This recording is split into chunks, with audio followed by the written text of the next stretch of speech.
Oi, oi, gente! Gente, o que mudou em relação ao diagnóstico do sorriso gengival relacionado ao periodonto? Até pouco tempo atrás, nós nos baseávamos, na classificação de Cosley, 1977, Cosley colaboradores. E como que era essa classificação? Então é a classificação que todo mundo conhece, Então ele classificava erupção passiva alterada, tipo 1 e tipo 2. O que é o tipo 1? Quando você tem muita mucosa ceratinizada, mais de 2 milímetros, e o tipo 2 é quando você tinha menos de 2 milímetros de mucosa ceratinizada. E o tipo A e B, A quando você não precisava trabalhar no tecido ósseo, porque você já tinha uma distância suficiente para a inserção das fibras supracristais, do tecido conjuntivo ali, e essa distância mínima ali já era de 1,5 milímetro. Então, quando você tinha pelo menos 1,5 milímetro de distância da junção cemento-esmalte à crista óssea, você não precisava abrir retalho, para tirar osso e aumentar essa distância. E o tipo B é diferente. O tipo B você já precisava abrir retalho, porque a distância da junção cemento-esmalte a crista óssea ficavam muito próximos, então menos de 1,5 milímetro. Então, nesse caso, você tinha que remover, em altura, fazer uma osteotomia para aumentar essa distância da junção cemento-esmalte à crista óssea, com isso você não ter recidiva do sorriso gengival, do crescimento do tecido mole, do tecido gengival sobre o dente. Agora nós temos uma nova classificação, O que mudou nessa nova classificação? Então, o tipo 1 e 2, que é referente à quantidade de mucosa ceratinizada, permanece. Então, Zangrande e colaboradores, em 2017, fez a seguinte classificação: erupção passiva alterada, quando o problema é no tecido mole. E que problema é esse tecido mole? É quando a margem gengival ela fica sobre o esmalte, dando um aspecto de dente curto. Então, ela não se posiciona ali próxima à junção cemento-esmalte. Então, ela se posiciona coronalmente ali sobre o esmalte, tampando uma boa parte do dente. Então, ficando um aspecto de dente curto. Então, esse é um problema no tecido mole. Então, isso poderia ser do tipo 1, tipo 2. Ou você tem, tipo 1, quando você tem uma boa quantidade, uma boa faixa de mucosa ceratinizada, mais de 2 milímetros. E o tipo 2, quando você não tem uma boa faixa de mucosa ceratinizada. Agora, o tipo A e B, que é quando você precisa trabalhar osso ou não, no caso A, você não precisaria trabalhar osso. Tipo B, você precisaria trabalhar osso. Então, nessa nova classificação de Zangrande de 2017, ela foi substituída por alteração da erupção ativa alterada. Ou seja, quando você tem uma erupção ativa alterada, significa que você vai ter que trabalhar osso. Porque você não tem uma distância da junção cemento-esmalte à crista óssea, você não tem uma distância suficiente, uma distância ali menor do que 1,5 milímetro, então você não tem uma distância suficiente para você ter uma inserção das fibras periodontais de forma adequada. Então você precisa trabalhar em altura esse osso para aumentar essa distância. Então, o que nós temos hoje?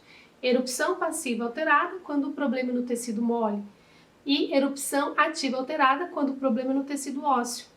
Então, se eu falar assim, eu vou fazer uma cirurgia no meu paciente porque ele tem uma erupção passiva alterada, do tipo 1.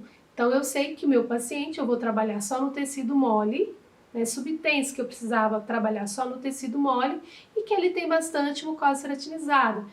E o que implica isso? Ele ter muita mucosa ceratinizada, que eu posso incisar, não preciso ter uma preocupação, eu vou ter condição de remover tecido e deixar uma quantidade de gengiva ceratinizada, porque eu tenho que deixar pelo menos 2 milímetros de mucosa ceratinizada, porque senão eu crio um problema para o meu paciente. Então vou fazer uma cirurgia para resolver o problema estético e crio um problema biológico para ele, se eu não deixar esses 2 milímetros de mucosa ceratinizada. Então, Agora, se eu falo para vocês, ou se alguém fala para mim, eu vou fazer uma cirurgia de sorriso porque o meu paciente tem uma erupção passiva alterada e uma erupção ativa alterada. Então eu sei que ela vai fazer uma cirurgia de sorriso com retalho. E se ela me falar que é do tipo 1, eu sei que ela está trabalhando numa região que tem uma ampla faixa de mucosa ceratinizada. E nesse artigo é bem interessante, nessa nova classificação, que leva-se também em consideração o fenótipo periodontal. Então, se você deve classificar o fenótipo periodontal, porque de acordo com o fenótipo, isso vai mudar a sua incisão. Se for um fenótipo fino, orienta-se que faça uma incisão em 90 graus, para você não afinar mais esse tecido e depois, no pós-operatório, você ter dentes maiores do que você planejou. Ou, já quando você tem um fenótipo espesso, é interessante que você faça uma incisão de forma que você afine melhor esse tecido. Então, essa classificação levou em consideração o fenótipo e levou em consideração também a qualidade, né? Não só a faixa de mucosa ceratinizada, mas também a qualidade desse tecido. Então, se você tem, que está relacionada à espessura do tecido. Então, se você tem uma espessura menos de 1 milímetro, você tem um fenótipo fino. Se você tem mais de 1 milímetro, você tem um fenótipo, né, considerado um fenótipo mais espesso. Então, isso também, levando em consideração essa nova classificação, ficou mais fácil, ficou mais simples, né, ficou simplificado e veio nos ajudar, né, no diagnóstico e na forma de trabalhar, porque quando você faz o diagnóstico correto, isso te possibilita a escolher uma técnica adequada. Com relação ao fenótipo também, né, aquelas fenótipo fino, você tem as papilas bem triangulares, então recomenda-se preservar essas papilas para que você não tenha, né, um plaque space no pós-cirúrgico. Já quando você tem o fenótipo espesso, onde as papilas elas são mais amplas, né, e mais baixas, é interessante você recortar essas papilas, redesenhar, reanatomizar essas papilas, né, fazer uma papila cirúrgica de forma com que ela vai se acomodar melhor ali no tecido interproximal. Você vai ter um resultado mais estético e uma papila que proporciona uma harmonia ao sorriso do paciente. Então essas foram as principais modificações. Então, referente, não tem mais, o que mudou, não tem mais essa classificação A e B, foi substituído por erupção ativa alterada. Erupção ativa alterada, lembre-se que você vai ter que trabalhar em osso, vai ter que trabalhar a osteotomia, trabalhar em altura, tá? E também muitas vezes, né, em espessura, que no caso quando a gente fala que vai trabalhar espessura no tecido ósseo, chama-se osteoplastia.